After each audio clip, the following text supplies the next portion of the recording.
ایک حکایت ہے کہ کسی کسان کے گھر میں ایک چوہا بل بنا کر رہتا تھا۔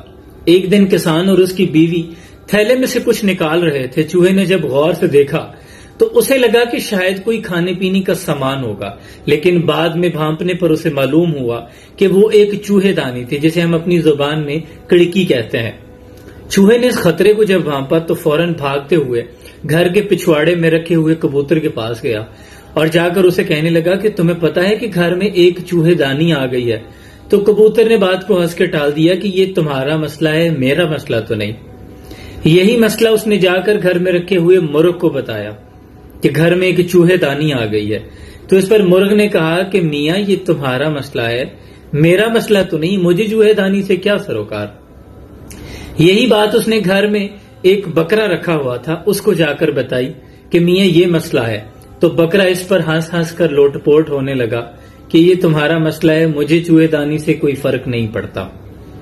چنانچہ اسی رات گھر میں کھٹاک کی آواز آئی تو چوہے دانی میں ایک سانپ پھنس گیا۔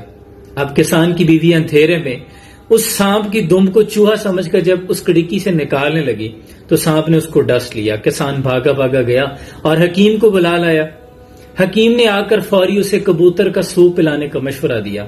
اب کبوتر کو کاٹا گیا۔ ابھی کبوتر چولہے پر ابل ہی رہا تھا کہ جب اس کے رشتہ داروں نے سنا تو دوڑتے دوڑتے اس کی تیمارداری کے لیے آ گئے۔ جب وہ آئے تو ان کو کھانے میں کچھ کھلانے کے لیے مرغ کو ذبح کیا گیا، اور کچھ ہی دن کے بعد کسان کی بیوی مر گئی۔ تو آنے والے لوگوں میں جنازے کے بعد تعزیت پہ آنے والے لوگوں کی ضیافت کے لیے کوئی چارہ نہ تھا سوائے اس کے کہ بکرے کو کاٹ لیا جائے، اور ان سب کے دوران چوہا تو بہت دور جا چکا تھا۔ لہٰذا اگر اگلی بار آپ کو کوئی اپنا مسئلہ بتائے تو یہ مت سمجھیے گا کہ یہ اس کا ذاتی مسئلہ ہے۔ اگر یہ وطن ایک سماج کی صورت ہے، ہمارا معاشرہ، لہٰذا اس میں رہنے والے کسی ایک شخص کو ایک مسئلہ ہے تو یاد رکھیں پورا ملک خطرے میں ہو سکتا ہے، کیونکہ پڑوس میں لگی آگ آپ کے اپنے گھر بھی آ سکتی ہے۔ بہت سی باتیں ہم ٹی وی اخبارات میں دیکھتے ہیں تو ہمیں لگتا ہے کہ یہ اسی انسان کا مسئلہ تھا، لیکن آہستہ آہستہ یہ زہر پورے معاشرے کو اپنی جکڑ میں لے لیتا ہے۔ لہٰذا ایسی باتوں کو نظر انداز مت کیا کریں۔